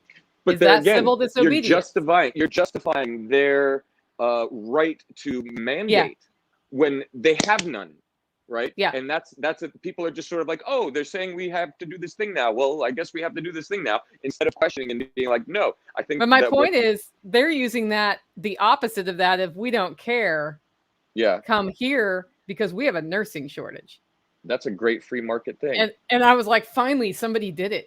I was waiting for that. CJ, what's your thought on this question? I would say morally, it's always okay. It's always a good time for civil disobedience, morally speaking. It's always a good time. Yeah, I mean, as long as somebody's trying to aggress against somebody else in some way, like, then it's always morally fine. I guess it comes down to a matter of strategy and practicality, and so I guess it depends on what you're trying to do. Depending on where you are and what exactly it is that you're protesting against or trying to get changed, it might make perfect sense strategically right now to do it, but you should choose wisely. Yeah. And if you're in the middle of New York City and you think that by like blatantly flaunting all of their crazy restrictions and whatever, you're going to get anything positive accomplished in terms of, getting more freedom in New York City, you're probably wasting your time. You're probably, risking getting beaten by cops and thrown in jail for something that's never going to happen. And I don't think that's something I would do. So I would say you have to be very kind of cold-blooded and calculating about where are you? What are you trying to do? What's your possibility of actually accomplishing anything useful versus what are the potential downsides? And, what risks are you willing to tolerate? So I don't know. To me, there's no simple answer because it's a very individual question. It's like, how much are you willing to risk having to go through? It's a very different situation if you're like a young person with no dependents. If you're an older person with a bunch of kids and maybe even grandkids, then, you got to weigh that in the balance. If you're like, hey, I might go to jail or whatever for what I'm about to do. Right. So, I think every individual has to make their own choice, weigh those different, risks versus potential upsides, because I don't think it's a good move to take on a huge amount of risk for something that has very little chance of accomplishing anything meaningful. Unless you have like nothing to lose and you're willing to do that and just be, a martyr, even if there's only a tiny % chance you'll accomplish anything by being a martyr. Yeah. Jack. You're muted. Muted, Jack. I agree with CJ specifically on, analyzing the risk versus potential reward. Mm-hmm. And so I think we're way past the time for civil disobedience. I think that it's way past time. And I've been engaging in it for, most of my adult life one way or another. Every time we do something they say we're not allowed to do, whether we do it in direct defiance, in strategic defiance, or in truly strategic where we're not supposed to do it, but we figured out how to do it and they can't do anything about it. I don't care. Any of those are all civil disobedience. And one person can make a difference if one person is strategic about where and when. So when I realized no one was going to throw me in jail for not wearing a mask, I would walk into a Walmart or whatever with no mask on. And one day I had happened to do this, and a clerk came up to me and said, store employee, sir, would you like a mask? I said, no, I have one. I'm just not wearing it. And he's like, well, we need you to wear it in our store. And I said, well, I saw one of, and this was true at the time. I saw one of your employees over there not wearing a mask. As soon as all your employees are wearing masks, I'll wear a mask, and I walked away. And the guy's sitting there thinking, I make $11 an hour. I'm not dealing with this. So they left me alone, right? And I went, whoa, I just figured something out, right? So I started saying that when it wasn't true, and they're walking around looking for their employee that's not wearing a mask, and they're leaving me alone. Now, as I'm walking through the store with a mask, I'm getting two looks. Everybody's seen the terrified look with the mask over the face where you see the eyes and you can tell this person's horrified by society, and they're glad the mask is there. And you see the other person that's just like, they're near about to roll themselves into another dimension. Well, they look and see you free breathing, and they do this. Yep. And I've literally walked through places when we still had a mask mandate, and by the time I walked out of there, 10-20% of the people in that place took their mask off. Now, every one of those people is now more likely to do that in the future. And I have to say, I think that it was that, and that's what it started to happen. And it wasn't me. It was tons of people like me. That we got to the point where the mask mandate in Texas didn't mean nothing anymore. And all of a sudden, it was the governor's idea. We're not doing this anymore. Okay, that's a genius thing you got there, Greg. Great job. So that's one way you can be like active. I think another way is you don't even have to necessarily break the law or do anything you're not supposed to do or not allowed to do or anything there's any repercussion for to be engaged in civil disobedience. So I came up with this idea about a month ago, and I threw it out on social media a couple places, and I've started to see versions of it. I don't know if I had anything to do with it or it's just an idea whose time has come. But I said, well, what we should do is we should pick like a long weekend, like a Friday through a Monday. Nobody do anything.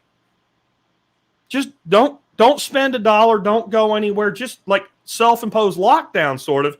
Don't go to restaurants. Don't go to stores. Don't buy a gallon of gas. Like the only bill you should be accumulating is probably your electric bill, right? Maybe your Netflix bill. But don't do shit. If you're opposed to vaccine passports. And we need to be specific. That's why we're doing it. And I had people say, well, if you do that, it doesn't matter because it's not really going to hurt the businesses. It's not supposed to hurt. And this is what we've been talking about with coordination. And this is why it can't be done the way I'm seeing it pop up. It's not supposed to hurt the businesses. It's not supposed to make my favorite restaurant that I go to all the time think, oh, God, I can't make payroll.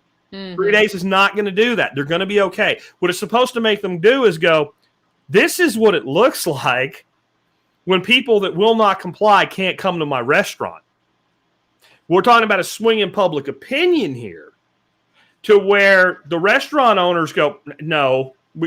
So you make it to where the business owners are pushing back. We don't want this. Because right now the business owners are like, well, we'll do whatever you tell us to do because we have to because we don't want to hurt. Right. Well, make them see before it happens, what does it look like? What does it look like when 40% of the population is not allowed to buy from you? What does that look like? And it's not because it's the pandemic, right? It's because it is the government. So delineate that. So to me, for that to work, we would have to then say, put up a simple website. You register, I'm willing to participate. You don't set a date. You kind of do it like Free State Project did. Like once, I think that took too long, and that's one of the things that's hurt them. But, once we reach the number, then we set the date, and then we do it.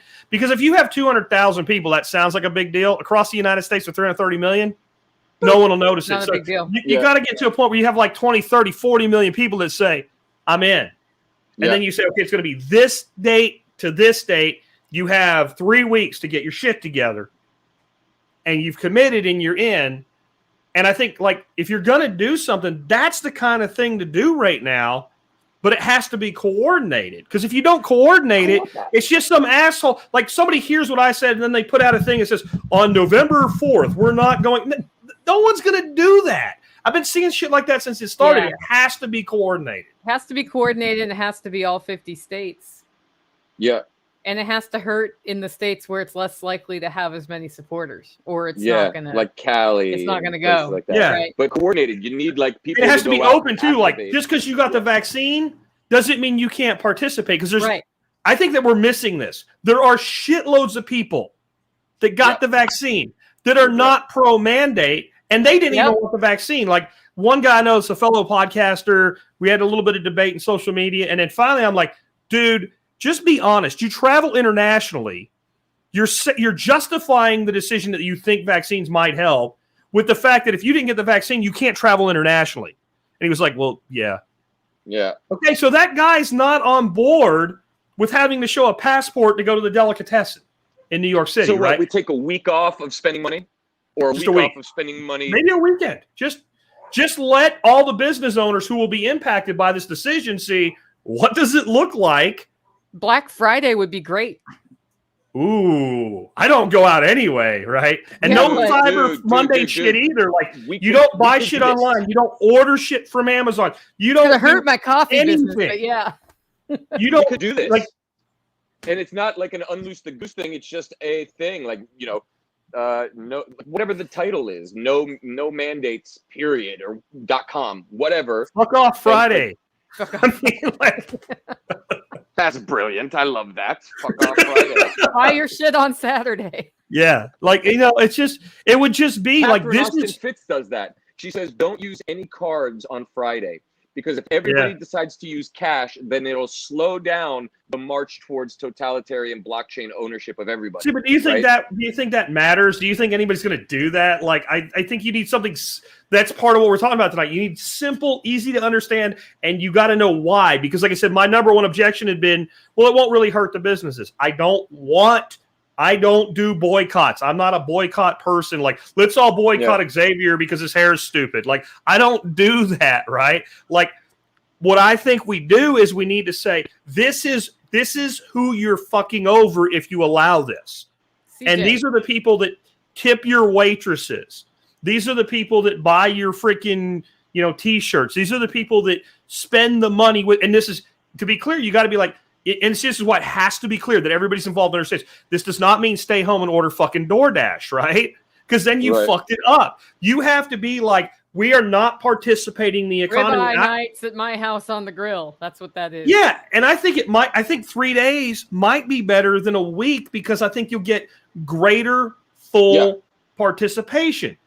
Because if they do this and you're not willing to get a vaccine, you're not going to choose to not do these things, right? You're going to not be able to. So what you're showing the business is, this is what it looks like if they get their way.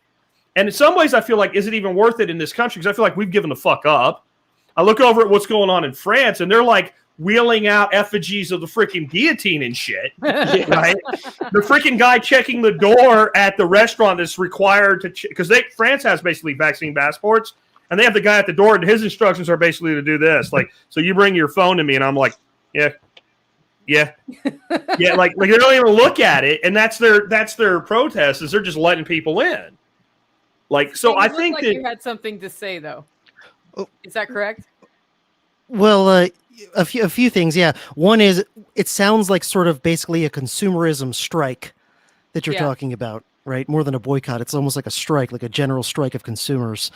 But another thing I wanted to bring in, and I think somebody mentioned it a while ago, is when you're doing civil disobedience, especially if you're doing it in a place where there's some amount of free flow of information and whatever, if you can add an element of humor, that is very powerful. Like, if you look at a lot of the things in particular that the Velvet Revolution, Czech movement against communism, they often incorporated a degree of humor, and it probably was because a lot of the people who sort of led that movement were like artists and playwrights and whatever like that, so they could be kind of creative and almost a little bit whimsical about it in a way.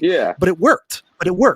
And my favorite story of civil disobedience in American history, in terms of entertainment value, not in terms of moving the needle on a giant moral crusade or whatever, but in terms of just being hilarious, is, and this is mentioned in the Ken Burns documentary on alcohol prohibition. During alcohol prohibition, Fiorello LaGuardia was a congressman from New York. He would later become governor of New York. And he was very much opposed to prohibition. He was a wet. He thought prohibition was stupid and immoral and unworkable and whatever. And so at one point, And it helped too that he was a congressman, because he could kind of like, get attention and whatever in a way average Joe maybe couldn't. But at one point during Prohibition, to protest how stupid it was, he went down to some, corner in a very busy corner in New York City. He had non-alcoholic near beer, and he had, whatever else you needed to add to it to make it real beer, right? Yeast or whatever. And so he just walks down right in public, and he let the media know. So there were people there and whatever. And he takes the non-alcoholic beer, he adds the yeast and whatever else he needs to make it real beer. He waits, it brews, he drinks it and says it is refreshing and satisfying. He then looks around for somebody to come arrest him. He finds the nearest cop. He walks right up to him, basically is like, hey, look what I'm doing, drinking a beer. And the cop kind of goes, it's not my job to enforce that sort of thing, and walks away. And, did that single-handedly bring down Prohibition? No, but it was another little kind of like pebble in the avalanche in a way, that in particular that you could get a congressman, right, to do this sort of thing. But he had a great sense of humor about it, and the way he staged it and the lines, like, I forget the exact words he used and whatever, but it was very funny. And, a lot of people are going to look at that and realize this is amusing and funny, this stunt this congressman is doing, but it's also illustrating the absurdity of a stupid law. And so, sometimes if you can incorporate a little bit of entertainment value or humor or whatever, you can really make the regime or whatever it is they're doing that you're trying to get them to stop look ridiculous. And making someone look ridiculous is one of the best ways to take away their power.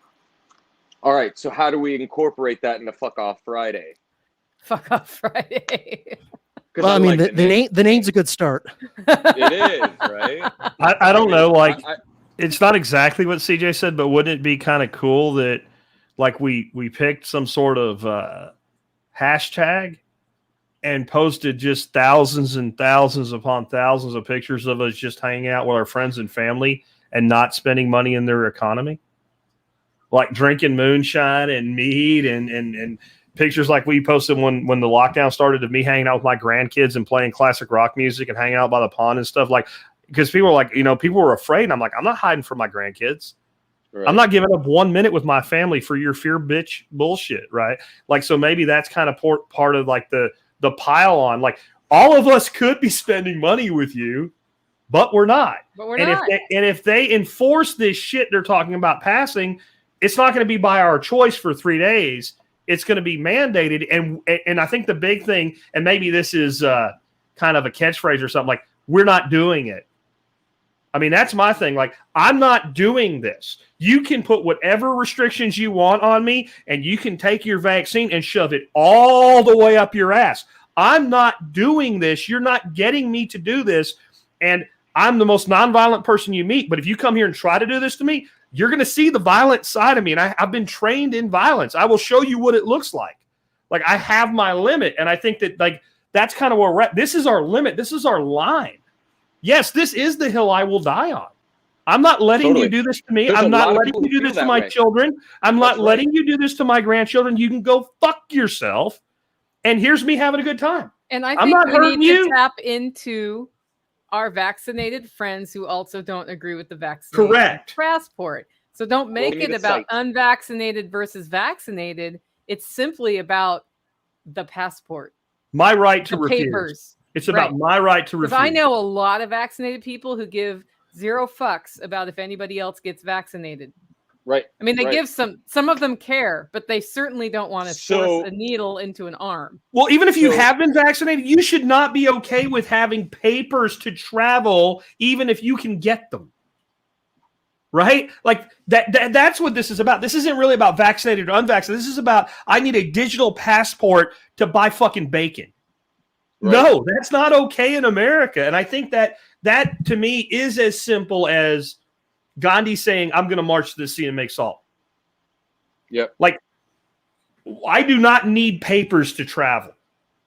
Like, I think we're way gone in America, but I think the vast majority of people would resonate with that message.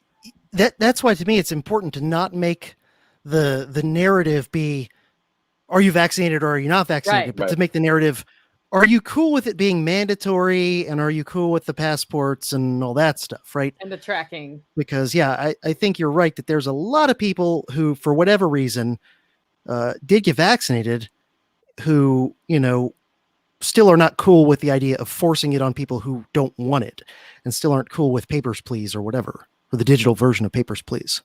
If you aren't cool with digital Papers, Please. I like this one. My body, my choice. Whatever happened to my body, my choice? It like went right out the window in the last 2 years. Well, they never applied it.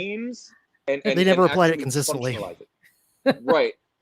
There you go. But like, if we take these like taglines, these memes, we have to put it in a larger story, in a narrative that's funny and witty, that makes fun of these guys for their ridiculousness. Like this is so ridiculous. This should never happen, and we're going to show you how.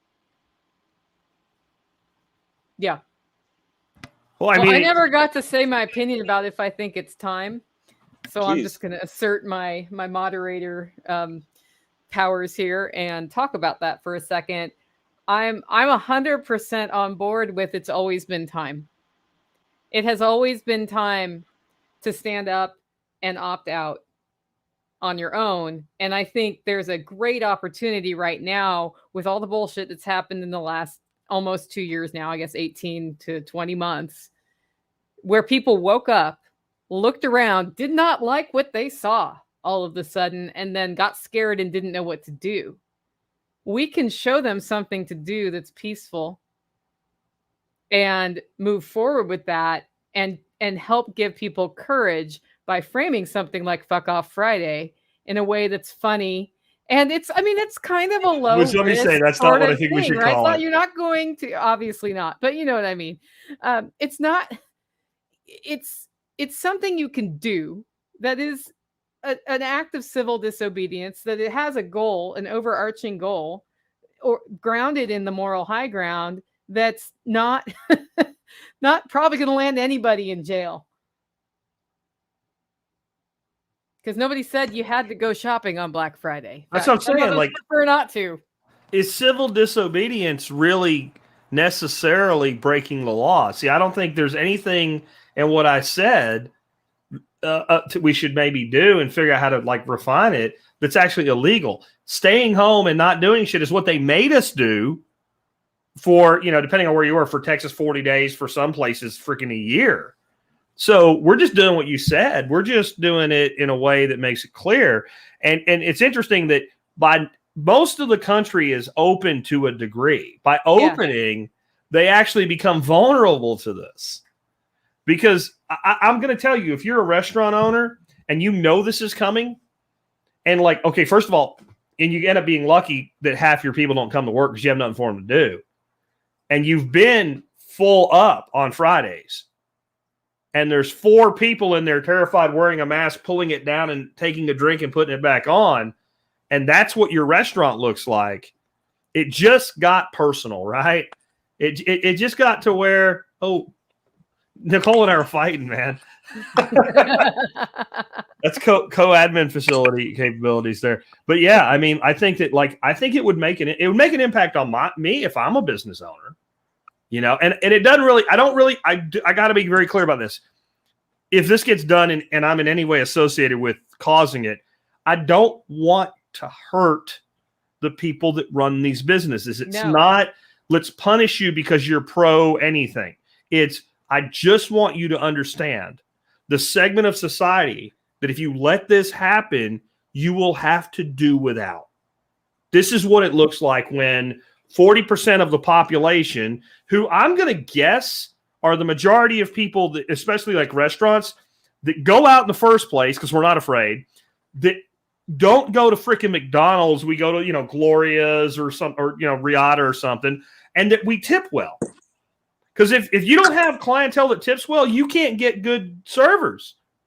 They pay the waiters like $2 something an hour, right? Like servers make all their money because of the fact that we add some money to that tip. When you only get shitty clients, you can't have a good restaurant.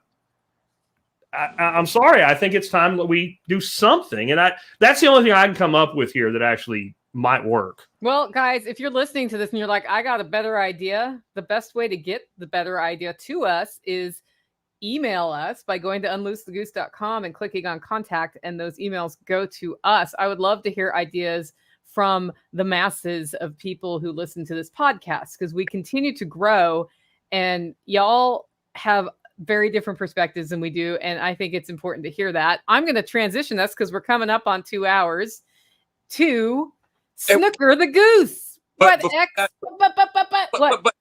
T.me/unloose the goose. Hit us up in Telegram, DM us, and tell us what kind of resources you have to help make this this little foray into civil disobedience a reality.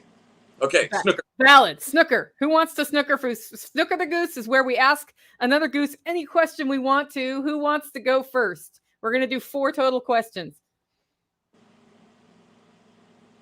Okay, I'm going to ask CJ. In the last 6 months, what's the best hike you've taken and why? In the last 6 months, it would be a hike I did with my mom on a trail that I don't even know if it has a name, outside of Black Mountain, North Carolina, way up onto the mountains where you could see like half the state, it seemed like, and it was gorgeous. Awesome. Who wants to go next?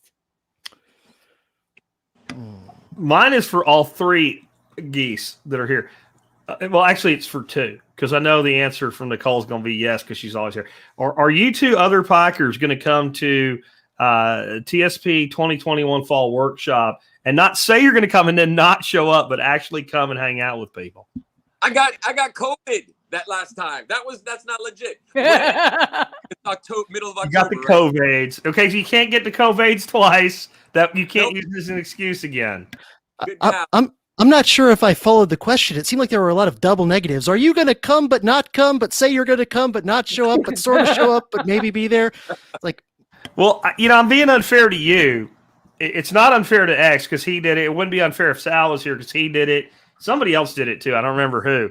But you can't say you're coming, then don't come, and then get credit for agreeing to be here. That doesn't work that way. So are you going to get off your ass, come to Texas and hang out with like 80 cool people in November, CJ? I would have to look at the calendar and when exactly it is and get back to you. But for sure, I wouldn't say I'm going to come if I'm not planning on actually coming. So whether I ultimately say yes or no, I'm sticking with my answer. Yeah. Awesome. There's a lot of clarifying, quantifying qualifiers for that statement, CJ. If it fits in my schedule, I'd love to come. Okay.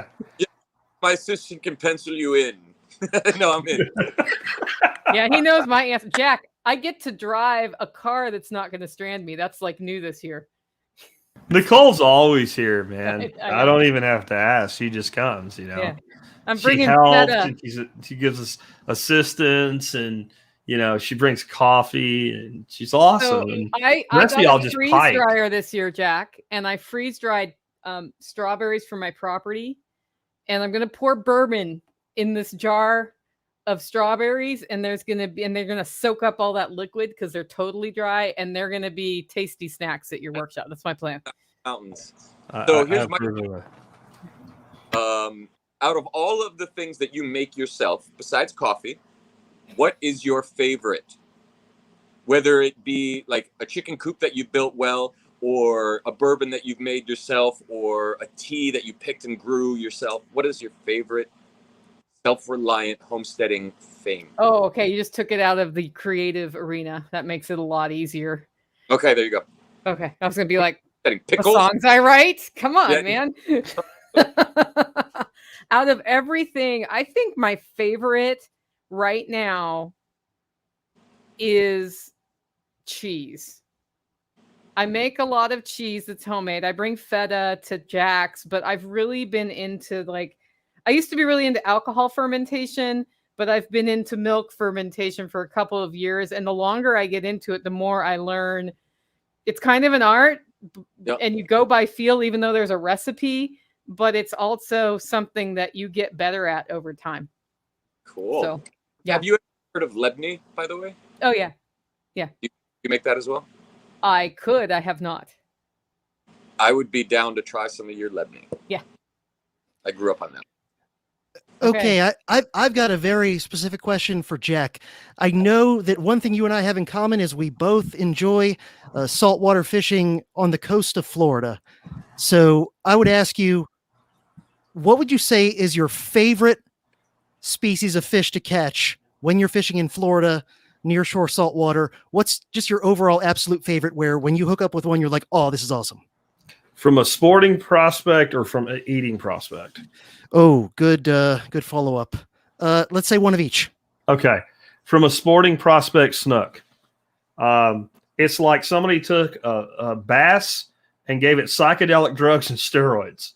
It's good eating too. They're amazing. There's a very narrow window, I think, when you can keep them, but especially fishing off boats in the mangroves where when they hit you, there's none of this playing around. You got to get them out of there because if they go in those mangroves, you're going to lose them. That's my absolute favorite fish to catch. I would say to eat would be pompano or permit. They're basically the same when it comes to the taste, but both of them can be caught off the beach. And there's a new thing out. It's a saltwater freaking bait. Now I can't think of it. It's fish bites. And they have a crab flavor, and it looks stupid. It's like a little strip. And freaking permit and pompano both love those things, and they can't steal the bait. So that's the bait you want to use for them. But when it comes to eating, man, it's hard to beat pompano and permit. Good answers. Mine, if anybody's curious, for just pure sport and thrill, got to be tarpon, just because they're so crazy. For eating, my favorite, redfish. I just love redfish. But Jeff calls redfish magic, baby. You got to have that to go with it, man. That's lick right there. Yeah, and I've never been fishing. I've only been catching. Yeah, I have fish, believe it or not. What? I've had salmon once when I was like 21. Other than that, I have not eaten anything from the sea. Shrimp, I've had a couple times. Lobster, I ate. This is wrong. Are you serving fish at TSP 2021? I don't know. I mean, he's probably not going to come anyway. So I'm coming. We've done it before. We did fried white bass the one year. And Nicole caught a bunch of them. So but you weren't there, pussy. You were home with COVIDs. I was sick. Hey, I just heard X say he's coming, Jack. So he's on record now. Yeah, I'm on record. All the public knows. When I was a kid, my dad got a big Maine lobster. It was like about as big as I was as a child. And he took the clippers off, the rubber bands on the clippers, on the claws, and stuck me in the kitchen on the floor with the thing. And I could barely walk at the time. And it was this big, again, as big as I was nearly, right?